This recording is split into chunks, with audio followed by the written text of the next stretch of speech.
Dear students, পরমাণু গঠনে যতটা হয়েছে, নেক্সট আমাদের যে জিনিসটা নিয়ে আলোচনা করব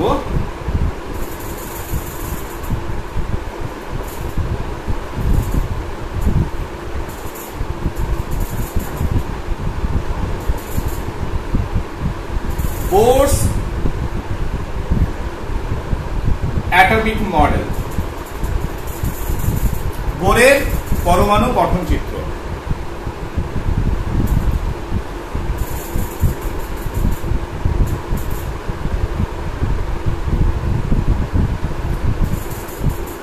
তাহলে অলরেডি বোর প্রশ্ন তুলেছে, বিজ্ঞানী নীল বোর। তিনি প্রশ্ন তুলে ফেলেছেন যে আপনার তো যে স্পেকট্রা আমি পাচ্ছি সেটা তো লাইন স্পেকট্রা, অ্যাটমিক স্পেকট্রা, পরমাণুর যে বর্ণালী পাচ্ছি সেটা হচ্ছে রেখা বর্ণালী। তার মানে নিরবিচ্ছিন্ন ভাবে কন্টিনিউয়াসলি সে শক্তি বিকিরণ করছে না, বিভিন্ন বেগে সে পরমাণুর চারিদিকে ঘুরছে না। তাহলে বোর তখন তার যে মতবাদ, তাহলে এটা কি করে সম্ভব? হাউ ইজ ইট পসিবল যে পরমাণুর ইলেকট্রন গুলো সবসময় শক্তি বিকিরণ করছে না, বিভিন্ন ফ্রিকোয়েন্সি, বিভিন্ন কম্পাঙ্ক, বিভিন্ন তরঙ্গ দৈর্ঘ্যের রশ্মি বিকিরণ করছে না? সেটা তখনই সম্ভব যেটা বোর কনসেপচুয়ালাইজ করলো যে নিউক্লিয়াসের চারিদিকে যে ইলেকট্রন ঘুরছে, মুভিং, তাহলে অবশ্যই একটা ফিক্সড রেডিয়াই নিয়ে ঘুরছে, একটা নির্দিষ্ট ব্যাসার্ধ নিয়ে ঘুরছে, এবং with a particular velocity V, তার মানে একটা নির্দিষ্ট বেগ নিয়ে ঘুরছে, এবং তার এনার্জি যখন আর ফিক্স আছে, ভি ফিক্স আছে, ইও ফিক্স, এনার্জিও ফিক্সড। তাহলে এই ঘটনাটা যদি ঘটে থাকে তবেই একমাত্র আমরা রেখা বর্ণালী পেতে পারি। তাহলে বোর তার যে পরমাণুর যে গঠন চিত্র, যেটাকে আমরা বোরস থিওরি বলি, বোরের অ্যাটমিক মডেল বলি, তাহলে সেখানে তিনি বললেন যে না, রাদারফোর্ড যেটা বলেছে ফাইন, নিউক্লিয়াই এর যে কনসেপ্ট, যে নিউক্লিয়াসের ভিতর প্রোটন নিউট্রন থাকে, সেটা নিয়ে কোনো দ্বিমত নেই, সেটা ঠিক আছে। কিন্তু ইলেকট্রন নিয়ে যেহেতু রাদারফোর্ড কিছু বলেনি, সেই জন্যই প্রশ্নটা তুলেছিল বোর এবং বলল যে না, ইলেকট্রন একটা ফিক্সড এরিয়া এর চারিদিকে ঘুরছে এবং তার ভেলোসিটি এবং এনার্জি যখন আর ফিক্স থাকছে তখন এগুলো ফিক্স থাকছে। ঠিক আছে, তাহলে বোর কি কি কথা বললো? তাহলে এক নম্বর হচ্ছে বললো, যেটা রাদারফোর্ডও বলেছিল, যে পরমাণুর কেন্দ্রে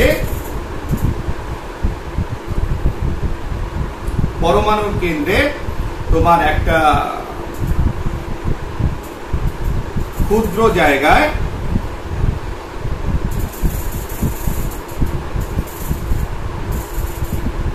প্রোটন ও নিউট্রন কণা অবস্থান করে, যা পরমাণুর নিউক্লিয়াস। তাহলে এটা তো একই রকম কথা হয়ে গেল যে পরমাণুর কেন্দ্রে একটা ক্ষুদ্রতম জায়গায়, ছোট্ট একটা জায়গায় প্রোটন এবং নিউট্রন কণা অবস্থান করে, যেটা হচ্ছে পরমাণুর নিউক্লিয়াস।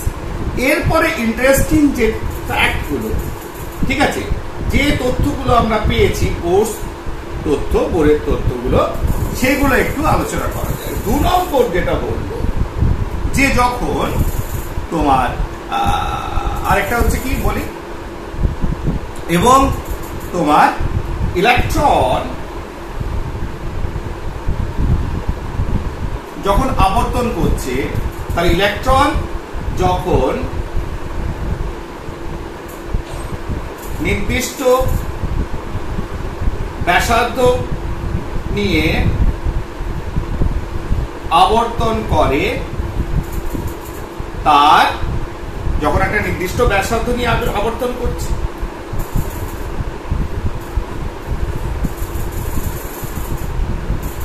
গতিবেগ ও শক্তিও নির্দিষ্ট। তাহলে এনার্জি এন্ড ভেলোসিটি সেই দুটো নির্দিষ্ট থাকছে, একই থাকছে, শক্তির কোনো পরিবর্তন হচ্ছে না।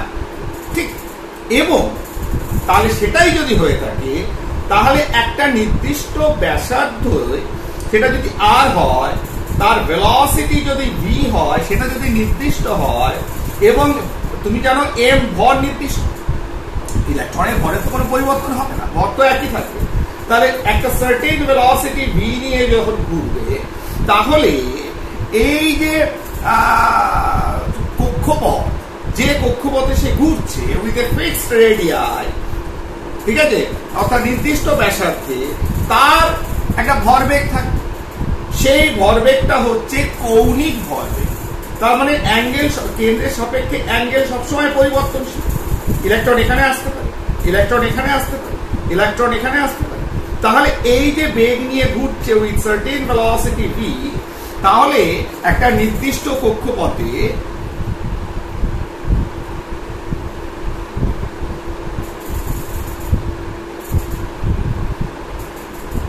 ইলেকট্রনের কি কৌণিক ভরবেগ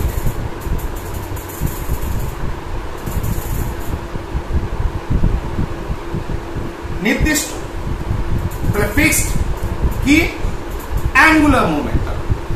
ঠিক আছে, সেই অ্যাঙ্গুলার মোমেন্টাম, তাহলে প্রথমটা বললাম পরমাণুর কেন্দ্রে ক্ষুদ্রতম একটা ছোট্ট একটা জায়গায় নিউক্লিয়াস আছে, তার চারিদিকে ইলেকট্রন ঘুরছে। যখন একটা নির্দিষ্ট ব্যাসার্ধ নিয়ে ইলেকট্রন ঘুরছে, তার ভেলোসিটি, তার এনার্জি, সেগুলো সবই হচ্ছে ফিক্স। 3 নম্বর হচ্ছে ওই নির্দিষ্ট কক্ষপথে ইলেকট্রনের কৌণিক ভরবেগ নির্দিষ্ট। ঠিক আছে, এই যে কৌণিক ভরবেগের যে ইকুয়েশন যেটা পেয়েছিলেন, mvr is equal two n, এনটা হচ্ছে কি কক্ষ সংখ্যা। ঠিক, এনটা কি কক্ষ সংখ্যা, যেটাকে বলা হয় মুখ্য কোয়ান্টাম সংখ্যা। মুখ্য কোয়ান্টাম সংখ্যা n, যেটা আমাদের কক্ষ সংখ্যাকে রিপ্রেজেন্ট করে, কত নম্বর কক্ষে রয়েছে। তাহলে n, h তো তোমরা চিনে গেছো, h টা হচ্ছে প্ল্যাঙ্কের ধ্রুবক ডিভাইডেড বাই 2। এটা নিয়ারলি ইকুয়াল, এইটা mvr is equal to nh by 2। এটাকে ইংরেজিতে একটা কথা আছে যেটা আমরা বলে থাকি বোর কোয়ান্টাইজেশন। বোর কোয়ান্টাইজেশনও বলা হয়। সেটা হচ্ছে কি, একটা নির্দিষ্ট কক্ষপথে তার কৌণিক ভরবেগ ফিক্স, সেটার ভ্যালু হচ্ছে mvr is equal to nh by 2 pi. Clear? তাহলে এই যে ইকুয়েশন, এটাকে ডিরাইভ করা যাবে। যা আমরা যখন পরবর্তীকালে দেখব যে দ্বৈত সত্তা রয়েছে ইলেকট্রনের, মাঝে মধ্যেও পার্টিকেল নেচার তো আমরা দেখে এসেছি। প্রথমে থমসন এক্সপেরিমেন্টে প্যাডেল হুইল ঘুরিয়েছিল, তার মানে তার একটা গতিবেগ রয়েছে, একটা ভেলোসিটি রয়েছে, মাস রয়েছে, তার মানে এটা হচ্ছে কণাধ্রুবী। আবার দেখা যাচ্ছে কখনো সে ওয়েভের মতো, ইলেকট্রোম্যাগনেটিক ওয়েভ ফোটন কণার মতো আচরণ করছে, তার মানে এর ওয়েভ ক্যারেক্টারও আছে, তরঙ্গধর্মীও রয়েছে। সেটাকে বিজ্ঞানী ডি ব্রগলি একটা সলভ আউট করেছিল, একটা ইকুয়েশন দিয়েছিল, সেটার মাধ্যমে সেটাকে প্রয়োগ করে আমরা mvr is equal to nh by 2 pi. এই ইকুয়েশনটা কোথা থেকে এসছে সেটা আমরা বার করতে পারবো, খুব ইজি, কোনো অসুবিধা নেই। ঠিক আছে, তাহলে বোর কোয়ান্টাইজেশন আমরা দেখলাম 3 নম্বর, যে নির্দিষ্ট। এবার তুমি বলবে যে স্যার বইতে তো এরকম পরপর নেই, বিভিন্ন বইতে বিভিন্ন রকম আছে। আমার কথা হচ্ছে যে বোরের চিন্তা ভাবনাটা তুমি 1, 2, 3, 5 লেখো, কিভাবে লেখো, that is not the issue, কিন্তু চিন্তা ভাবনাটাকে লিখতে হবে বা জানতে হবে। তাহলে 3 নম্বর আমরা ভাবলাম, আমরা পড়লাম যেটা বোর্ড যেটা বললেন যে একটা কৌণিক ভরবেগ নির্দিষ্ট থাকবে, সেটা হচ্ছে mvr is equal to nh by 2 pi. Clear? এইবার যখন একটা শক্তি স্তরে, একটা কক্ষে, এবং তার মানে কি, যখন আমি এটা বোর পস্টুলেট নয়, অটোমেটিক চলে আসছে, সেটা হচ্ছে যে একটা নির্দিষ্ট কক্ষ যখন শক্তিটা নির্দিষ্ট, ঠিক আছে, তাহলে কনসেপ্ট অফ তোমার শক্তি স্তর, তাহলে এইগুলোকে তিনি শক্তি স্তর রূপে কল্পনা করলেন। বিজ্ঞানী বোর এগুলোকে বললেন একটা কক্ষপথে যদি দিস ইজ পজিটিভ চার্জ, যদি প্রথম কক্ষ হয় উইথ রেডিয়াস r, ঠিক আছে, তাহলে এর যদি এনার্জি ফিক্স হয়, তাহলে এটা যদি N1 কক্ষ হয় তাহলে এর শক্তিটা নির্দিষ্ট E1, তাহলে এটাকে বলবো একটা শক্তি স্তর। নেক্সট যখন লেভেল আরেকটা কক্ষ যাচ্ছে N2, তার এনার্জি যদি E2 হয় তাহলে এটা আরেকটা শক্তি স্তর। তেমনি আরেকটা যখন যাচ্ছে N3 তখন E3, তখন এটা আরেকটা শক্তি স্তর। তাহলে এইভাবে পরপর যে কক্ষগুলোর কথা তিনি কল্পনা করলেন, যে এক একটা কক্ষপথে একটা সার্কুলার শেপ দিয়েছিলেন, ঠিক আছে, অর্থাৎ বৃত্তাকার পথ দিয়েছিলেন, তাহলে প্রত্যেকটা যে কক্ষ সেইগুলোকে আমরা তিনি আরেকটা টার্ম নতুন এলো, সেটা হচ্ছে শক্তি স্তর। যেহেতু প্রত্যেকটা কক্ষপথে তিনি বললেন যে তার ভেলোসিটি, তার এনার্জি, শক্তি নির্দিষ্ট। ক্লিয়ার? তাহলে এইবার একটা জিনিস, তাহলে এবার তাদের এক একটা করে নামও জেনারেট হয়ে গেছিল। তাহলে প্রথমটা হচ্ছে কে, এল, এম, এন, ও, পি, এইভাবে পরপর নামকরণ গুলো হয়েছে। কে, এল, এম, এন, ও। এবং তার সঙ্গে সঙ্গে এই বোরের তথ্য থেকে একটা টার্ম নতুন এন আমি পেলাম, যেটা পরবর্তীকালে আমরা পড়বো, যেটাকে বলা হয় মুখ্য কোয়ান্টাম সংখ্যা। যেটা কি রিপ্রেজেন্ট করে? যেটা রিপ্রেজেন্ট করে নাম, মানে কোন কক্ষে রয়েছে, ঠিক আছে না, কোন কক্ষে রয়েছে এবং তার সাইজটা কেমন। যত বেশি কক্ষ বড় হবে ন্যাচারালি তার সাইজটা বড় হবে। মুখ্য কোয়ান্টাম সংখ্যা, যেটা এন দিয়ে রিপ্রেজেন্ট করা হয়, এই কনসেপ্টটাও এসছে বোরের এই তথ্য থেকে, ঠিক আছে। এটাকে ইংরেজিতে কি বলে? প্রিন্সিপাল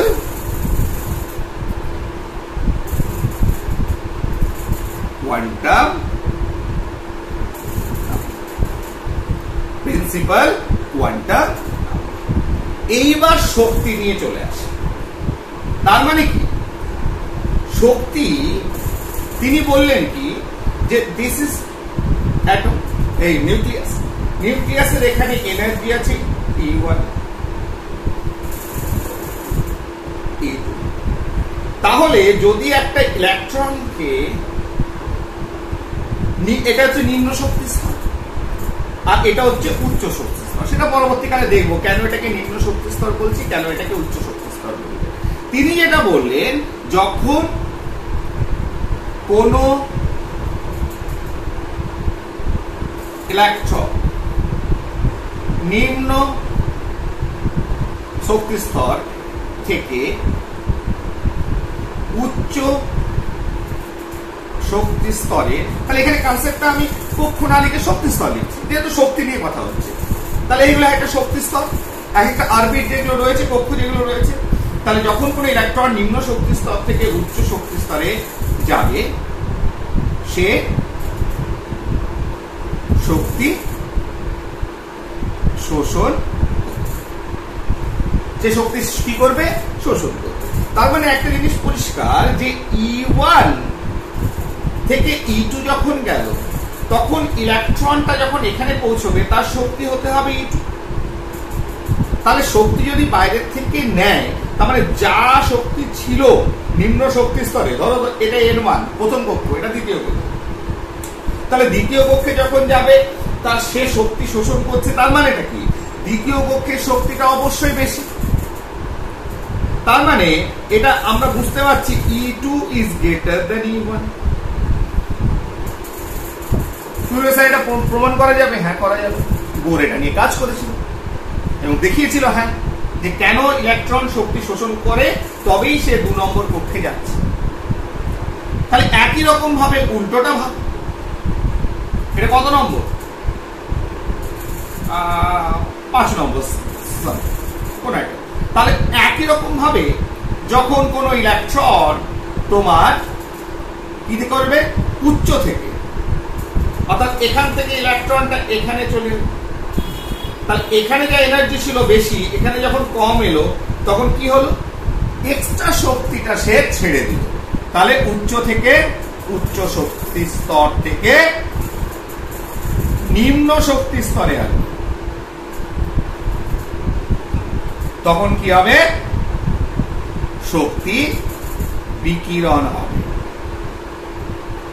তার শক্তিটা কি রূপে বিকিরণ হয়? সেটা হচ্ছে ফোটন রূপে। তাহলে শক্তি যে অ্যাবজর্ব যেটা করছে বা বিকিরণ করছে সেটা এনার্জি প্যাকেট রূপে করছে, যেটা প্ল্যাঙ্কের কোয়ান্টাম থিওরিতে আমরা পড়েছি, এনার্জি বান্ডেল, ঠিক আছে না, এনার্জি গোছা রূপে, শক্তির গোছা রূপে, শক্তির প্যাকেট রূপে, ফোটন রূপে, অর্থাৎ ইলেকট্রোম্যাগনেটিক রেডিয়েশন। তাহলে এখানে যখন ইলেকট্রন উপরে গেল সে কি করলো, এনার্জি অ্যাবজর্ব করলো, আর যখন উপর থেকে নিচে এলো তখন এনার্জি রিলিজ করে দিল in terms of photon, photon কণা রূপে শক্তি বিকিরণ। তার মানে একটা কন্ডিশন অ্যাপ্লাই, ইলেকট্রন সবসময় শক্তি বিকিরণ করছে না। তাহলে শক্তি যখন বিকিরণ করবে তখন তার একটা কন্ডিশন রয়েছে। ইলেকট্রন সারাদিন ঘুরছে, সারা মাস ঘুরছে, সারা বছর ঘুরছে, যতদিন ম্যাটারটা আছে ততদিন ঘুরছে। যতক্ষণ না ইলেকট্রন একটা শক্তি স্তর থেকে বা একটা কক্ষ থেকে আরেকটা কক্ষে যাচ্ছে ততক্ষণ শক্তির, ইলেকট্রনের শক্তির কোন ধরনের পরিবর্তন ঘটছে না। শুধু শক্তি কেন, তার ভেলোসিটিরও কোনো পরিবর্তন ঘটছে না। তার মানে একটা কক্ষ বা একটা শক্তি স্তর থেকে আরেকটা শক্তি স্তরে গেলে শক্তির পরিবর্তনের সঙ্গে সঙ্গে তার ভেলোসিটির কি পরিবর্তন হয়? ইয়েস, হয়। বলে স্যার আপনি কি করে বললেন? বলে আমরা দেখব, আমরা দেখে নেব। ইলেকট্রনের ভেলোসিটি বার করব, গতিবেগ বার করব, ইলেকট্রনের রেডিয়াস বার করব, ইলেকট্রনের শক্তি বার করব, এগুলো করব। করলেই আমাদের কাছে সব জিনিস পরিষ্কার হয়ে যাবে যে বোর যে চিন্তা ভাবনা করেছিল সেটা পরবর্তীকালে কি তিনি দেখাতে পেরেছিলেন? হ্যাঁ, দেখাতে পেরেছিলেন, ঠিক আছে না। এবং বোর যে ভাবে এটাকে বার করেছিলেন, পরবর্তীকালে নতুন নতুন মেথডও এসছে। আমাদের পরে বোর্স মেথড দেখবো, বোর কি পদ্ধতিতে এগুলোকে বার করেছিল এবং কি ভ্যালু পেয়েছিল তার, ইলেকট্রনের শক্তি, ইলেকট্রনের ভেলোসিটি, ইলেকট্রনের রেডিয়াসের, অর্থাৎ ইলেকট্রন প্রথম কক্ষ বা দ্বিতীয় কক্ষে তার রেডিয়াস কত হবে, তার ব্যাসার্ধ কত হবে। কিন্তু নতুন নতুন প্রসেস বেরোলে কি হবে, ভ্যালু ইজ নিয়ারলি সেম। যা ভ্যালু বেরিয়েছিল বোরের ক্ষেত্রে আমরা পরবর্তীকালে একই রকম ভ্যালু পেয়েছি। তার মানে বোরস মেথড ইজ কারেক্ট, বোর যে মেথড এটা বার করেছে। যাই হোক, সেটা ইস্যু নয়, ওটা যাচ্ছি। তাহলে ইলেকট্রনের শক্তির পরিবর্তন ঘটছে। তাহলে এটাই যদি হয়, তাহলে আমি কি করতে পারি? ধরো একটা হাইড্রোজেন ল্যাম্প, হাইড্রোজেন বাতি, তার ভেতর একটা উচ্চ বিভব প্রয়োগ করেছো, এখানে স্পার্কিং হচ্ছে, হাইড্রোজেনটাকে জ্বালাচ্ছ, হাইড্রোজেনকে হিট করছো। ন্যাচারালি এটা এক্সপেক্টেড যখনই এনার্জি পাচ্ছে, শক্তি পাচ্ছে, তাহলে হাইড্রোজেনের একটি ইলেকট্রন সেখানে প্রথম কক্ষে রয়েছে, n = 1, অর্থাৎ k শেপ, k কক্ষ, n = 2, n = 3, n = 4। এবার ইলেকট্রনটা এই শক্তি পেয়ে ওপরে চলে গেল, তার মানে শক্তি শোষণ হল। ঠিক, শক্তি শোষণ হয়ে ইলেকট্রনটা এখানে যেতে পারে, এখানে যেতে পারে, এখানে যেতে পারে। এবার যখন এই ঘটনা ঘটলো, ইলেকট্রনটাকে জোর করে এখানে এসছো, ইলেকট্রনটা নিজে থেকে আসেনি, ইলেকট্রনের কোনো ইচ্ছা নেই তার কক্ষের পরিবর্তন করবে। কে কার বাড়ির পরিবর্তন করতে চায়? তাকে যদি গুঁতো না মারো, তুমি তোমার ঘরের পরিবর্তন করবে কেন? ঘরের ভেতর একটা এনভায়রনমেন্ট ভালো আছে, ঠিক আছে। এবার যখন তোমাকে কেউ গুঁতোবে, যে ভালো লাগছে না, তোমাকে ইরিটেট করবে, তখন তুমি তোমার জায়গার পরিবর্তন করবে। তাহলে সেটাই যদি হয়, ইলেকট্রন এখানে এসছে, তার মানে শক্তি অ্যাবজর্ব করে করে এসছে, শক্তি শোষণ করে করে উচ্চ শক্তি স্তরে পৌঁছেছে।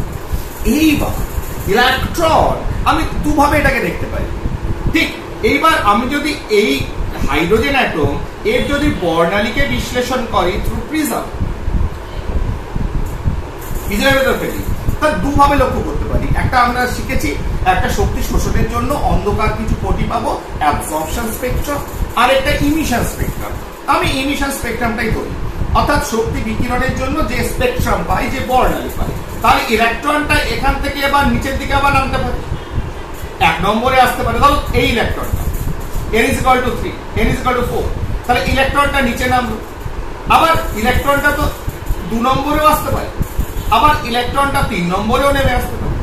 তাহলে there are so many cases, so many possibilities. তাহলে সেটাই যদি হয়, তাই ইলেকট্রনটা যখন 4 নম্বর কক্ষে আছে সেখান থেকে যখন 1 নম্বর কক্ষে আসবে, যে পরিমাণ শক্তি বিকিরণ করবে, ন্যাচারালি 2 এলে তার থেকে কম করবে, 3 এলে তার থেকে কম করবে। কেন অতটা? কারণ n আর 3 আর 4 এর ভেতর শক্তির পার্থক্য কম, n1 এবং 4 এর ভেতর। তাহলে বিভিন্ন কক্ষ থেকে যখন ইলেকট্রনটা নামছে, তাহলে বিভিন্ন কক্ষপথে যখন অবস্থান করছে, তার শক্তি বিকিরণ, যেটা ফোটন কণা, ইলেকট্রোম্যাগনেটিক ওয়েভ, ইলেকট্রোম্যাগনেটিক রেডিয়েশন যাই ছড়াচ্ছে না কেন, তার ফ্রিকোয়েন্সি, তার কম্পাঙ্ক, তার তরঙ্গদৈর্ঘ্য ভিন্ন। তাহলে তার ক্ষেত্রে আমি নির্দিষ্ট কিছু রেখা পেলাম। তাহলে কি স্পেকট্রাম পেলাম? তাহলে এটাকেই যখন আমি কাগজের উপরে করলাম, আমি রেখা বর্ণালী পেলাম উইথ ডিফারেন্ট কালার। ঠিক আছে না? তাহলে হাইড্রোজেনের কেন রেখা বর্ণালী পাচ্ছি সেটা কিন্তু বোর তার যে থিওরি, বোরস থিওরি, সেটা দ্বারা আমাদের সামনে তুলে ধরবে। ক্লিয়ার? তাহলে এটাই মোটামুটি বোরস থিওরি, তার ভেতর রয়েছে। নেক্সট কিছু আছে নাকি দেখি। তাহলে এইগুলোই হচ্ছে বোরসের সফলতা, সাফল্য, যে বোর নিউক্লিয়াস। তাহলে এটাই গেল বোরস থিওরি। তাহলে বোরের যে এই যে থিওরি, বোরস তথ্য, তাহলে সেখানে আমি দেখলাম যে বোর এইগুলো আমাদের সামনে তুলে ধরলো। মুখ্য কোয়ান্টাম সংখ্যার কনসেপ্ট, শক্তি স্তরের কনসেপ্ট, কৌণিক ভরবেগ ইলেকট্রনের একই থাকে নির্দিষ্ট কক্ষে, এবং কেন রেখা বর্ণালী পাচ্ছি, কেন আমি নিরবিচ্ছিন্নভাবে ইলেকট্রন শক্তি বিকিরণ করছে না। ঠিক আছে? একটা কক্ষে যেহেতু তার ভেলোসিটি, তার গতিবেগ, তার শক্তি ফিক্সড, সেই জন্য সে করছে না। ঠিক আছে? তাহলে এইটা, এই যে কনসেপ্টটা, এটা কিন্তু আমাদের সামনে বোর্ড তুলে ধরলো এবং এগুলোর ব্যাখ্যা আমি পেয়ে গেলাম। এইবার কিছু ত্রুটি রয়েছে, অর্থাৎ লিমিটেশনসও ছিল। বোরের তথ্য, লিমিটেশনস অফ বোরস থিওরি, আজকে এইটুকু আলোচনা করব লিমিটেশনস পর্যন্ত। নেক্সট আমরা বোরের যে রেডিয়াই, এনার্জি এন্ড ভেলোসিটি যে ক্যালকুলেশন, নেক্সট পার্টে আমরা সেই ক্যালকুলেশন গুলো করব। তাহলে 1 নম্বর হচ্ছে, পরবর্তীকালে বিজ্ঞানীরা যখন তোমার এই যে বর্ণালীটা, ক্লিয়ার? বর্ণালীটা কোনটা?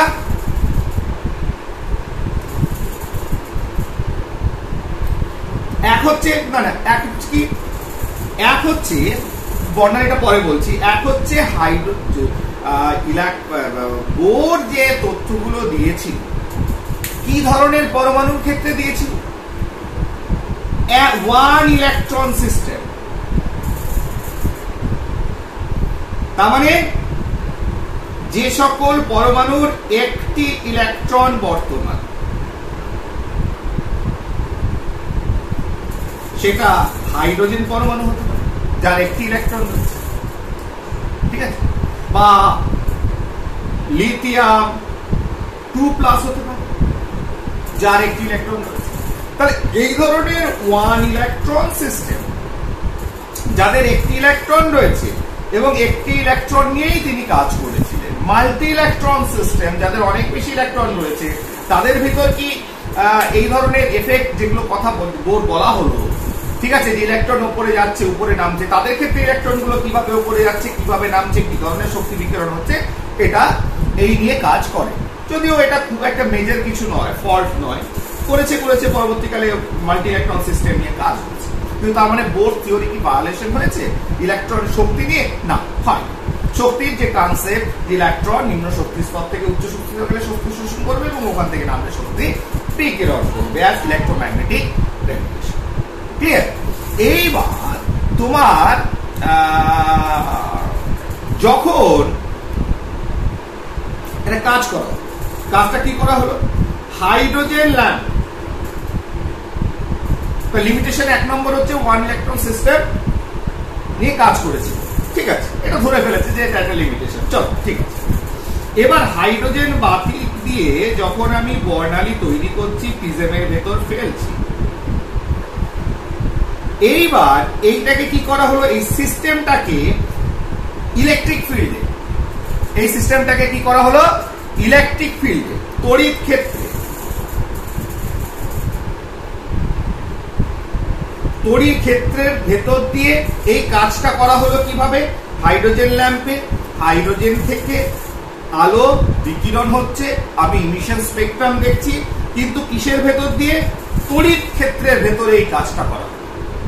যখন ইলেকট্রিক ফিল্ডে তড়িৎ ক্ষেত্রের ভেতরে কাজটা করা হলো, তখন যে বর্ণালীটা পেলাম, তখন কি হলো? বর্ণালীটা যেটা পেলাম, দেখা গেল যে এখান থেকে যে রশ্মিগুলো এলো, লাইন স্পেকট্রাম গুলো, রেখা বর্ণালী গুলো,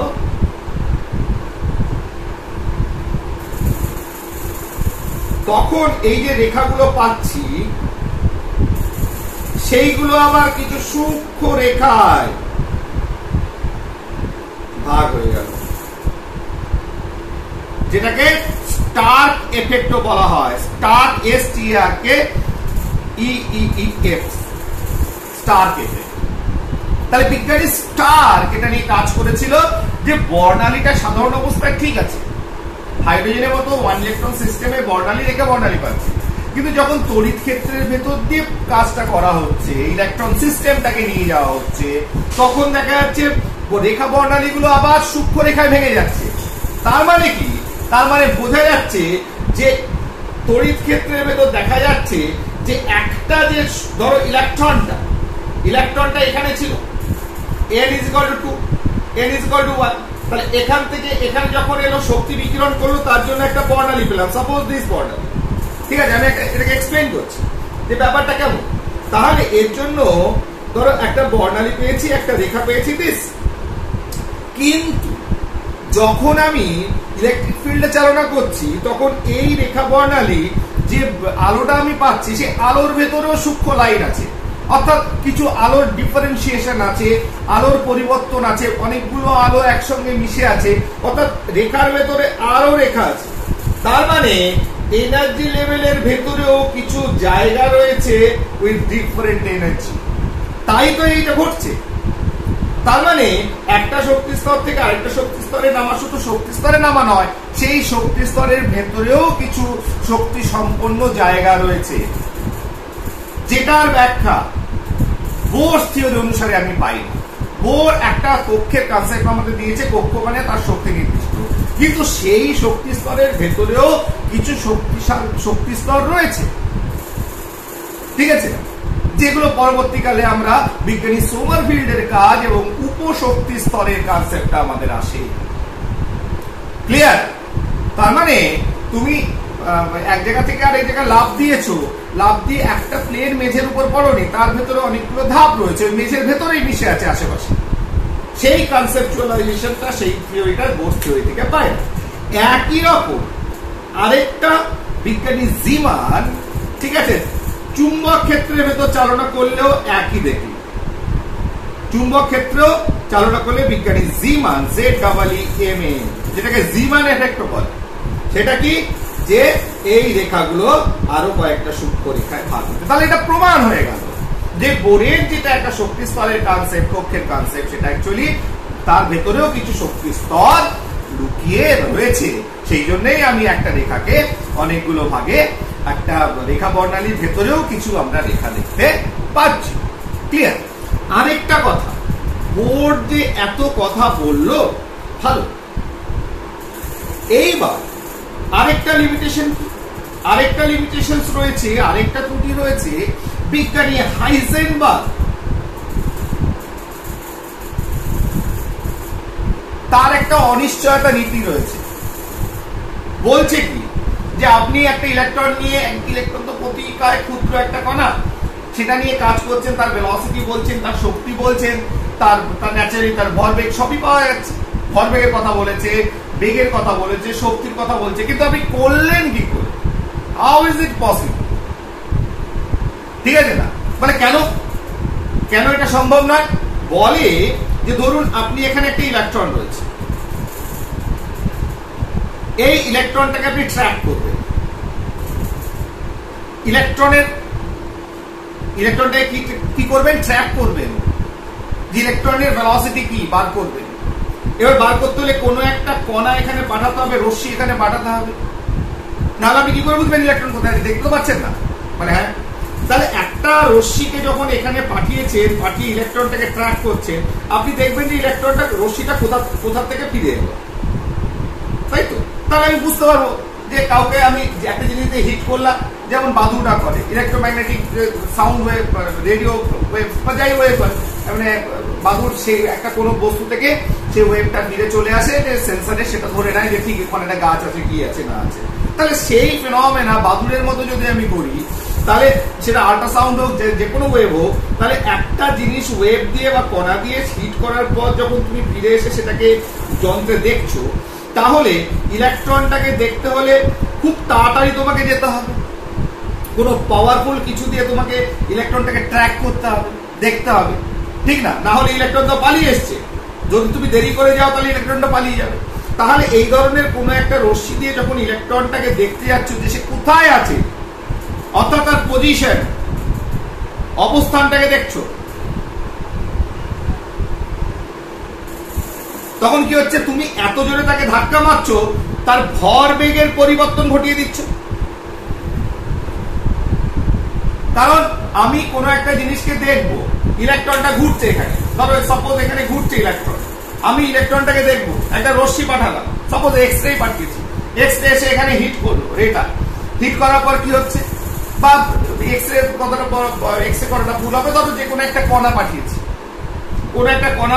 ইলেকট্রনটাকে ধাক্কা মারলো, বলে ফিরে চলে এলো, আমি মেশিনে দেখলাম যে হ্যাঁ, যে এখানে ইলেকট্রনটা আছে, কিন্তু আমি এত তাড়াতাড়ি যে ওকে ইন্টেন্সিটি আমার এত বেশি ছিল, কারণ ইলেকট্রন তো ঘুরছে, জোরে যে ধাক্কা মেরে দিয়েছি, ইলেকট্রনের ভরবেগের পরিবর্তন হয়ে গেছে।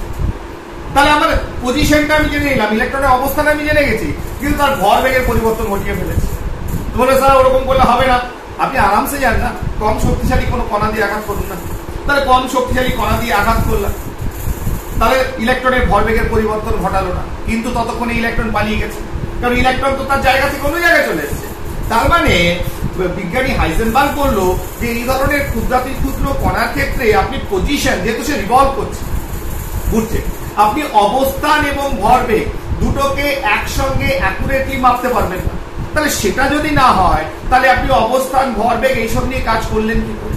তাহলে হাইজেনবার্গের যে অনিশ্চয়তা নীতি, যে simultaneously at the same time একই সময় আপনি পজিশন এন্ড মোমেন্টাম একটা এই ধরনের কণার ক্ষেত্রে, মুভিং পার্টিকেলের ক্ষেত্রে আপনি বার করতে পারবেন না, তাহলে এটা ভায়োলেট করছে, এটা বিরুদ্ধাচরণ করছে কাজ তোমার এই মতটা, বোরস থিওরি। তাহলে এইগুলো কিছু লিমিটেশনস রয়েছে, ঠিক আছে, বোরস থিওরি, যেটা পরবর্তীকালে আমরা সুপারফিডের মডেল এগুলো পড়বো, যে কেন এই ফাইন লাইন গুলো এসছে।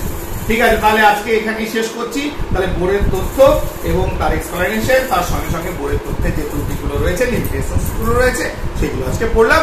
নেক্সট আমাদের কাজ হচ্ছে যে বোরস রেডিয়াই, বোর যে কাজগুলো করেছিল ওয়ান ইলেকট্রন সিস্টেম, একটা ইলেকট্রন সিস্টেমের ক্ষেত্রে, সেটাকে পরবর্তীকালে অনেক ইলেকট্রন সিস্টেমের ক্ষেত্রেও আমরা অ্যাপ্লাই করতে পারি, যে বোরস যে কাজগুলো করেছিল, যেভাবে করেছিল, এনার্জি, ইলেকট্রনের রেডিয়াই, ইলেকট্রনের এনার্জি, ইলেকট্রনের ভেলোসিটি, এই তিনটা আমরা ডিরাইভ করবো। ওকে, থ্যাংক ইউ।